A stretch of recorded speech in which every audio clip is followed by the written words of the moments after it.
మరి ఒక అసమర్థుడిని ఈరోజు టీటీడీ చైర్మన్గా పెట్టడం జరిగింది, ఒక అసమర్థుడిని ఈరోజు ఎస్పీగా పెట్టడం జరిగింది, ఒక కలెక్టర్ని అక్కడ కలెక్టర్గా పెట్టారు. వీళ్ళెవరికి భక్తుల మీద ప్రేమ లేదు, అభిమానం లేదు, వాళ్ళకి సర్వీస్ చేయాలన్న మైండ్ సెట్ కూడా లేదు.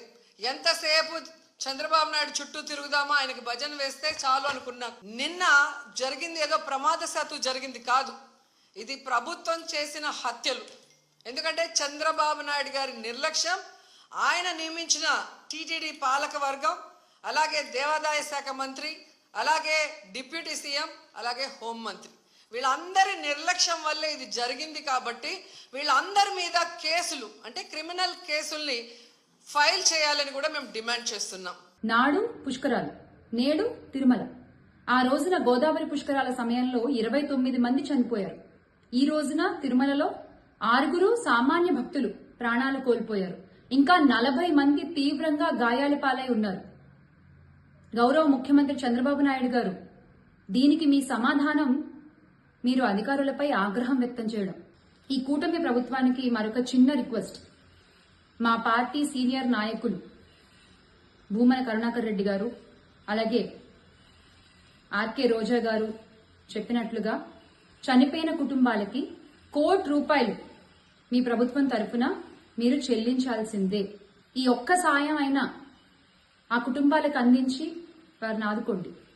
శవాల ముందు చిల్లరేరుకునే బ్యాచ్ ఉంటుంది చూడండి, అలాంటి బ్యాచ్ వైసీపీ పార్టీలో ఉందన్నమాట. అందులో మరి ముఖ్యంగా శవాలు వెళ్తే చాలు ఇలాగా పేలాలు ఏరుకునేదానికి, చిల్లరేరుకునేదానికి వచ్చేసే మహాతల్లి ఎవరన్నా ఉంది అంటే అది రోజా. వచ్చేసింది, పొద్దున్నే వచ్చేసి శవాలు కనిపిస్తే చాలు ప్రెస్ మీట్లు పెట్టేసి, పొంతన లేకుండా ఇష్టానుసారంగా ప్రెస్ మీట్లు పెట్టేసి అల్లు అర్జున్ విషయంలో అల్లు అర్జున్ అరెస్ట్ చేసినట్లట చంద్రబాబు నాయుడు గారిని, పవన్ కళ్యాణ్ గారిని, టీటీడీ చైర్మన్ బిఆర్ నాయుడు గారిని అరెస్ట్ చేయాలంటే ఏమ్మా? అక్కడంటే అల్లు అర్జున్ ఉన్నాడు, వెళ్ళాడు, పర్మిషన్ లేకుండా వెళ్ళాడు, గవర్నమెంట్ వద్దన్నా వెళ్ళాడు. కానీ ఇక్కడ ప్రభుత్వ వైఫల్యం కాదు ఇది, ఓకే, కేవలం అధికారుల నిర్లక్ష్యం వల్ల జరిగింది. కానీ కూటమి ప్రభుత్వం ముందుగానే చెప్పింది, దీని వెనక ఎవరున్నా సరే కఠినమైన చర్యలు తీసుకుంటామని చెప్పి, బాధిత కుటుంబాలకి అండగా ఉంటామని చెప్పి క్లియర్గా ఇచ్చినా కూడా నువ్వు వచ్చి మైక్ ముందు రాజకీయం చేస్తున్నావు అంటే, అవును, స్వామివారిని అడ్డం పెట్టుకుని స్వామివారి దర్శనాలతో స్వామివారికి దర్శనం చేపిస్తానని చెప్పి వ్యాపారం చేసిన మహాతల్లివి ఇంతకు మించి బాధ్యతగా ఎక్కడ మాట్లాడతావు, ఎలా మాట్లాడతావు? ఎంతటి దౌర్భాగ్యం అంటే ఈ వైఎస్ఆర్సీపీ పేటీఎం బ్యాచ్ వాళ్ళు అంటారు, మీరు పలానా స్వామివారి విషయంలో, లడ్డు విషయంలో రాజకీయం చేశారు జగన్మోహన్ రెడ్డి పైన, అందుకే ఇలాంటి సంఘటన జరిగిందంట. సిగ్గుండాలి. బాధిత కుటుంబాలు పాపం చేశారా?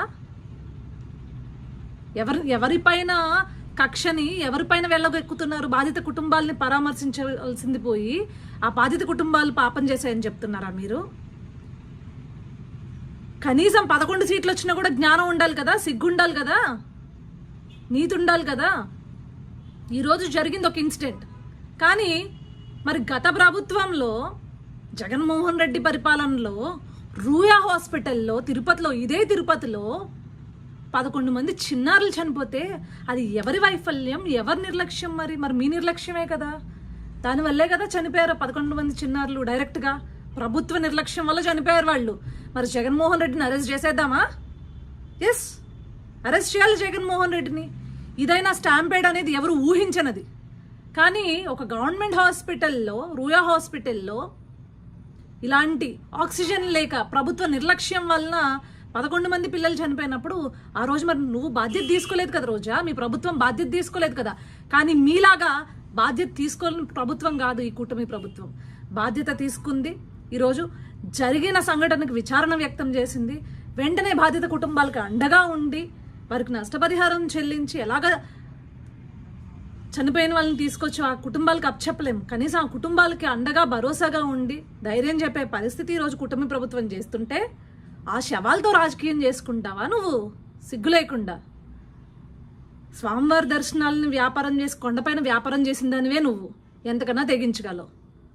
నీలాంటి దాన్ని పక్క రాష్ట్రం తమిళనాడుకి కాదు, పక్క దేశాలు తరిమి కొడితే రాష్ట్రాలు, దేశాలు సుభిక్షంగా ఉంటాయి అన్నమాట.